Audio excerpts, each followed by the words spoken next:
एक दिन की बात है कि रावण की बहन शूर्पणखा वो वहां भ्रमण करते हुए आई। पीछे जब सत्संग प्रारंभ हुआ था भगवान श्री राम के चरित्र का, तब आया था विश्रवा को कुबेर जी ने सेवा में 3 नवयुवतियां जो मायामयी और बहुत सुंदर थी, एक पुष्पोत्कटा और मालिनी और राका। पुष्पोत्कटा से रावण कुंभकर्ण, मालिनी से विभीषण और राका से ये शूर्पणखा और खर, इनका प्रादुर्भाव हुआ था। विश्रवा जी पुलस्त जी के ही अंश से प्रकट हुए थे। उत्तम ब्रह्म ऋषि हैं जो ब्रह्मा जी के मानस पुत्र कहे गए हैं, पर क्रोध भाव से कुबेर जी के साथ द्वेष करते थे। प्रारंभ में सुना था उस भाव का प्रभाव हुआ कि माता राक्षसी कुल की थी, तो ये राक्षस स्वभाव वाले प्रकट हुए। पर बड़ी विचित्र लीला, उनमें से विभीषण जी भगवान के परम भक्त, तो ये बहन ही हुई, पिता एक ही है और माता अलग अलग है। ये घूम रही थी, पता नहीं कौन सा सौभाग्य भगवान पर इसकी दृष्टि पड़ी और मोहित हो गई। यद्यपि ये बड़ी भयावनी और राक्षसी स्वभाव की, उसने देखा भगवान श्री राम को तो हृदय में विकलता हो गई। ऐसा सुंदर रूप, अपने को रोक नहीं पाई। प्रणाम है भैया, भगवान के रूप में कौन नहीं मोहित हो जाएगा, प्रणाम है। पर भाव कुछ दूसरा है इसका आंतरिक। जैसे प्रेम तो गोपीजनों ने भी किया और प्रेम मथुरा की कुब्जा ने भी किया, पर जय जयकार कुब्जा की नहीं, गोपीजनों की ही। श्री कृष्ण सुखार्थ निष्काम प्रेम गोपीजनों के हृदय में है। और थोड़ा तो इसलिए श्री शुकाचार्य जी ने तो उसके लिए दुर्भगा शब्द का भी प्रयोग किया है कुब्जा के लिए। गोपीजनों की चरण रज तो बड़े बड़े महापुरुष बंधन करते हैं। प्रभु के रूप को देखकर एक कामाशक्त हो गई, वैसे फिर भी प्रणाम करने लगा योग्य है।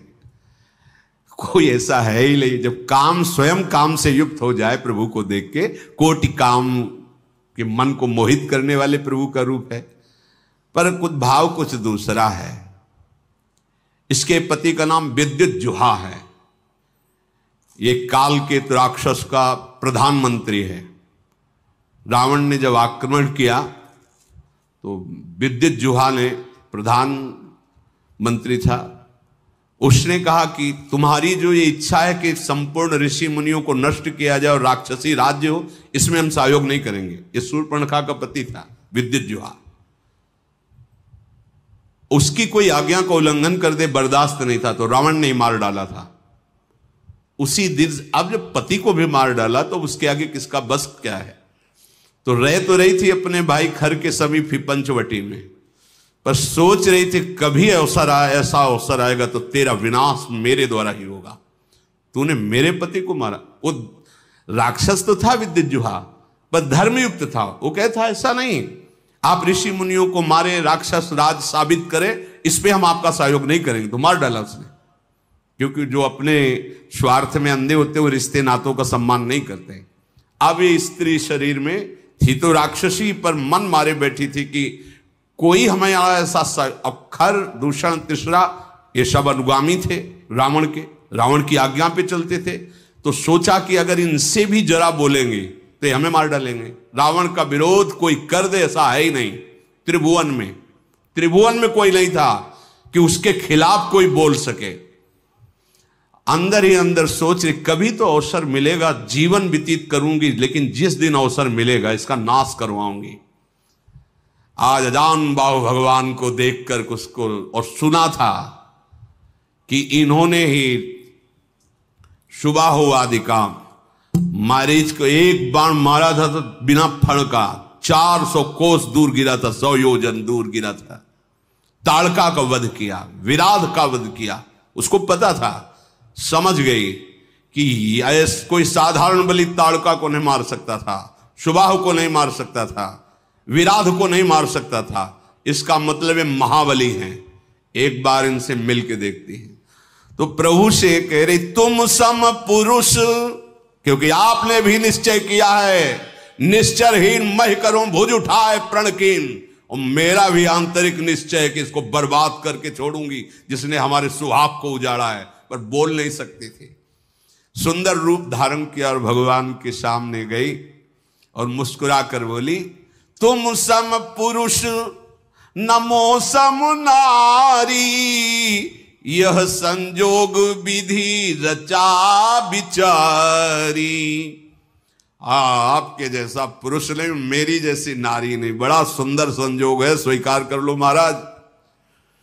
मम अनुरूप पुरुष जग माही, देखूं खोजी लोक तिहु नाही, ताते अब लगी रहूं कुमारी, मनुमाना कछु तुम्हीं निहारी।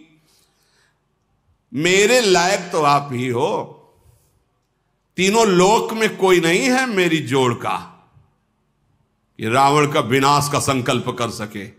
आपने भी किया है और मैंने भी किया है, बड़ी गूढ़ भाषा है। वैसे अब तक मैं कुमारी हूं, किसी का वरण नहीं किया, आप हमें स्वीकार कर लीजिए। तुमको देखकर मन मान गया है। भगवान सीता जी की तरफ देखे मुस्कुरा दिए। सीत ही चित ही कही प्रभु बाता, जैसे तुम कुमारी हो ना, आहै कुमार मोर लघु भ्राता। हमारे पास तो सीता जी है, ये कुमार हमारे लघु भ्राता लखनलाल, इनके पास जाओ, इनसे बात करो। ओ गई लक्ष्मण रिपु भगनी जानी, प्रभु बिलो की बोले मृदुबानी। सुंदरी सुन मैं इनकर दासा, पराधीन नहीं तोर सुपासा। प्रभु समर्थ कौशलपुर राजा, जो कछु करही इन्हीं सब छाजा। सुंदरी, मैं तो प्रभु का दास हूं, पराधीन हूं, मेरे द्वारा तुम्हें कभी सुख नहीं मिल सकता। एक कौशल नरेश भगवान श्री राम हैं, इनको सब कुछ फबता है। आप इन्हीं की चरण शरण में जाएं, क्योंकि सिद्धांत है सेवक सुख चाह मान भिखारी, व्यसनी धन शुभ गति व्यभिचारी। लोभी जसु चाह चार गुमानी, नभ दुहि दूध चहत ये प्राणी। सेवक होकर के अपने सुख की चाह करे, भिक्षुक धर्म स्वीकार करके सम्मान की चाह करे, जुआ शराब व्यभिचार करने वाला धन और शुभ गति चाहे, कभी नहीं प्राप्त हो सकता। लोभी पुरुष अपना यश चाहे, अभिमानी पुरुष अर्थ धर्म काम मोक्ष चाहे, ये सब प्राणी आकाश को दूह कर दूध लेना चाहते हैं, अर्थात असंभव को संभव करना चाहते हैं। वो प्रभु के पास गए, प्रभु ने फिर लक्ष्मण जी के पास दे, लक्ष्मण जी ने फिर प्रभु के पास भेजा, प्रभु ने फिर लक्ष्मण जी के पास भेजा। लक्ष्मण जी ने कहा कि तुमको वही भरेगा जिसके एक इतनी भी लज्जा नहीं होगी। लक्ष्मण जी ने कहा, लक्ष्मण कहा तोई सो बरई, जो तृण तोरी लाज परिहरई। जिसने तृण तोड़ कर लाज का त्याग कर दिया, तेरी जैसे को वही वरण करेगा। अब तो सुंदर रूप त्याग कर आ गई शूर्पणखा के रूप में, भयानक रूप। तब खिसियानी राम पही गई, रूप भयंकर प्रगटत भई। सीत ही सभय देखी रघुराई, कहा अनुज सन शयन बुझाई। सीता जी को भयभीत देखकर भगवान ने पीछे किया सीता जी को, लक्ष्मण से कहा हिसाब कर दो इसका। नाक कान काट लिए। लक्ष्मण तिलाघों सो नाक कान बिन कीन, ताके कर रावण को मनो चुनौती दिन। नाक कान काट के मानो निशाचर राज रावण को चुनौती भेजी हो। लक्ष्मण जी ने शूर्पणखा को नाक कान रहित कर दिया। अब तो जब नाक कान कटा तो ऐसा लग रहा था जैसे गेरू के पहाड़ से पानी का धारा गिर रहा हो, ऐसे खून बहने लगा। नाक कान बिनु भई बिकरारा, जनु स्रव सैल गेरू के धारा। खर दूषण पही गई बिल पाता, धिग धिग तव पौरुष बल भ्राता। नाक का वो ऐसे विकराल थी, जब नाक कान कटा तो लाल लाल खून बह रहा और विकराल रूप हो गया। अब अवसर ढूंढा, अब विनाश का कार्य शुरू करूंगी। गई खरदूषण के पास और कहा, तू भाई है, बड़े बलवान बनते हो तुम, राक्षस राज बनते हो, देखो तुम्हारी बहन का नाक कान काट, तुम्हारे बल को धिक्कार है। तो किसने किया है? तब समझाकर बताया, यहीं पास में आए हैं एक राजकुमार जिनके साथ बहुत सुंदर स्त्री और दूसरे राजकुमार गोरे, और इतने बलशाली कि तुम उनके सामने कुछ नहीं हो। देखो तुम्हारी बहन का नाक कान काट लिया। अब तो तुरंत आदेश किया, तो जैसे काजल के पर्वत पंख धर के उड़ रहे हो, ऐसे ऐसे भयानक राक्षस अपने असली सब रूपों में युद्ध की तैयारी की। नाना वाहन नाना कारा, नाना युद्ध धर घोर पारा, सूप नखा आगे कर लीनी।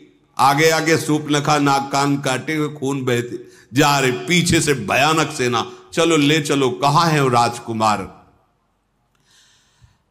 अब तो मृत्यु के वशीभूत होकर ये सब खिंचे हुए चले जा रहे राक्षस, गरज रहे हैं, ललकार रहे हैं। कोई आकाश में उड़ रहा है, कोई बड़ी अपनी बलवीरता की डींगे हाँक रहा है। अरे कोई कहता जीते जी दोनों भाइयों को पकड़ लो, पकड़ के मार डालो, उसकी स्त्री को छीन लो, ऐसे आवाजें गूंज रही। भगवान ने धूल देखी, लक्ष्मण से कहा, राक्षसों की भयानक सेना आ रही, तुम सियाजी को ले जाओ और कंदरा में गुफा में छुप करके रहो, सावधान रहना, बड़े मायावी राक्षस हैं ये। लक्ष्मण जी धनुष पर प्रत्यंचा चढ़ाकर बाण लिए हुए सीता जी को आगे करके गुफा में जाके सीता जी को विराजमान किया। अब वो राक्षसों की सेना समीप आई, राम जी ने टंकार की धनुष की, तूड़ी से बाण निकाल करके हाथ में लिया। कठिन टंकार सुनते ही कांप गए सारे राक्षस। सारंग धनुष की टंकार भगवान का ये दिव्यास्त्र है। आपने केश पासों को चूड़ा के रूप में, अपने पीतांबर को कमर में कसा। आई गए बगमेल, धरहु धरहु धावत सुभट, जथा बिलो की अकेल, बाल रवि घेरत दनुज।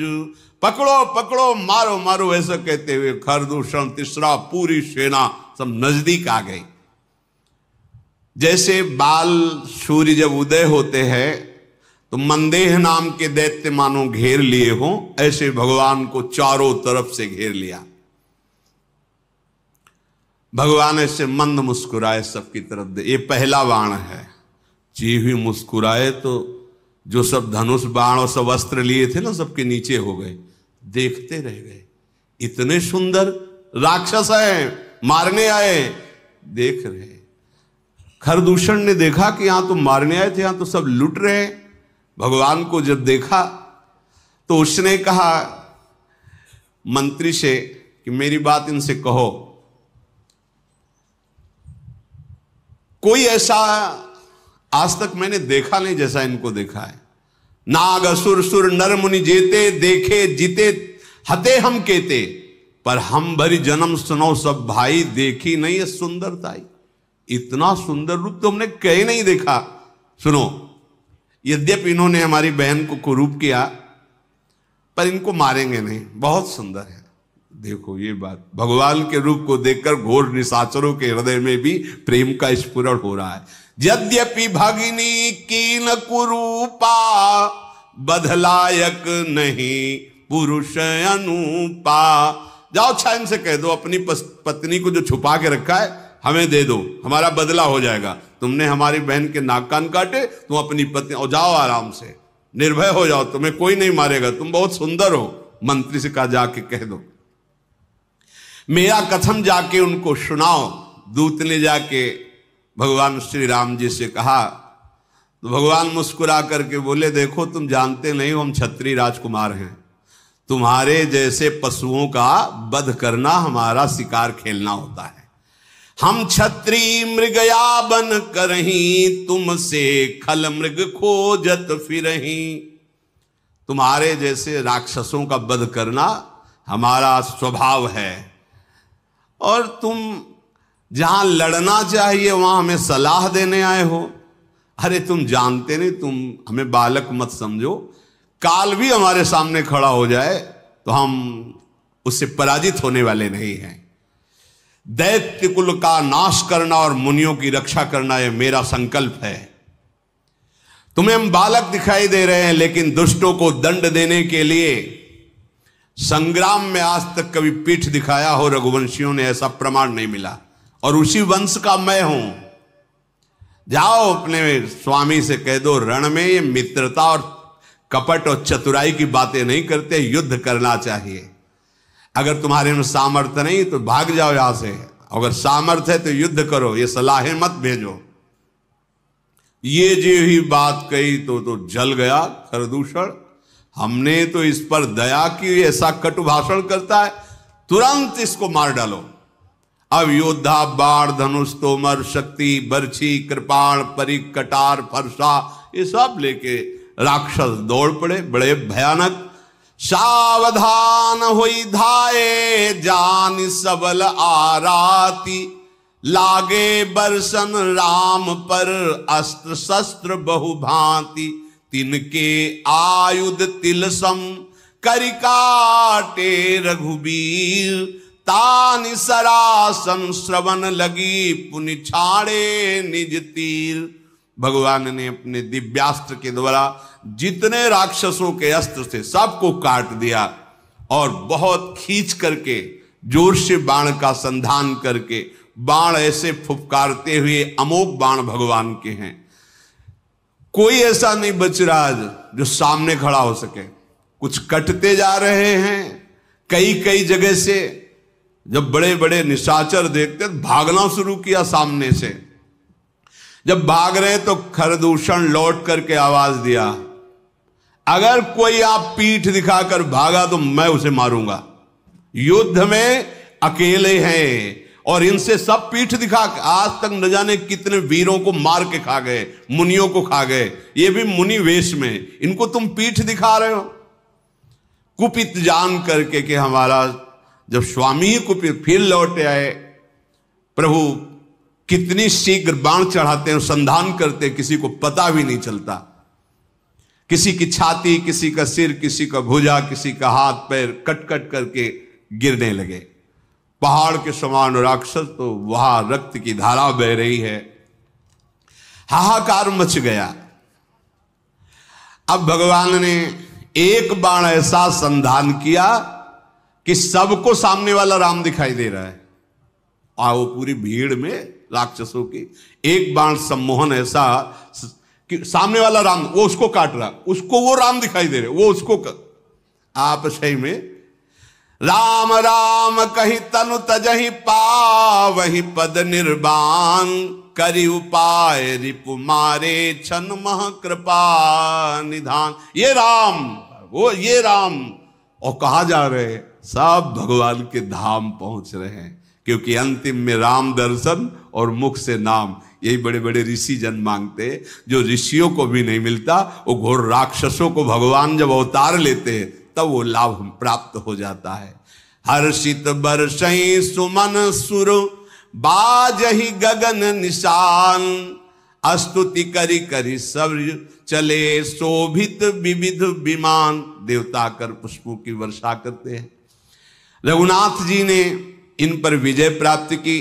लक्ष्मण जी सीता जी को लेके आए, प्रसन्नता हुई। सीता जी श्री राम जी के उस रूप को देख रहे हैं, भ्रकुटी चढ़ी हुई, धनुष पर बाण संधान करते हुए, जैसे वैसे ही जब स्वरूप को देखा, नेत्र अघा नहीं रहे ऐसे अपने प्रीतम के रूप को देखकर। भगवान पंचवटी में विराजमान हैं, मुनिजन आकर बैठते हैं, भगवत चर्चा होती है। आगे आगे तो चली थी सूर्पनखा, जब भगवान के सामने आई तो सबसे पीछे पहुंच गई थी। जब सब सुहा हो गए, देखा इधर का काम पेट। अब वो वहां से गई लंका में और सभा में जाकर के हाथ पटक पटक के जमीन पे, छाती पे, माथे पे रोने लगी। रावण ने देखा, उसने क्या बात है, तेरी दशा ऐसी किसने की? बोले मदिरा पीता है और पड़ा रहता है, सुख भोग करता है, ऐसे कहीं राज्य चलता है? सूर्पनखा ने कहा, करसिपान सोवस दिन राती, सुध नहीं तो सिर परार आती। बहुत बड़ा दुश्मन आ गया है तुम्हारा, तुम राजनीति को जानते नहीं हो, केवल शराब पीते हो, मदिरा पीते हो और उन्मत्त होकर महल में बने रहते हो। जानते हो अगर विषयों का संग करे तो सन्यासी का नाश हो जाता है, अगर ठीक सलाह देने वाला मंत्री ना हो तो राजा का नाश हो जाता है, अगर मान प्रिय लगने लगे तो ज्ञान का नाश हो जाता है, मदिरा पीने का वाले का ऐश्वर्य और लज्जा का नाश हो जाता है, विवेक ना हो तो वैराग्य केवल नाटक रह जाता है। ऐसे ही यदि राजनीति सही ना हो तो राजा का नाश हो जाता है। मैं सही कहती हूं कि अब तुम्हारे नाश का अवसर आ गया है।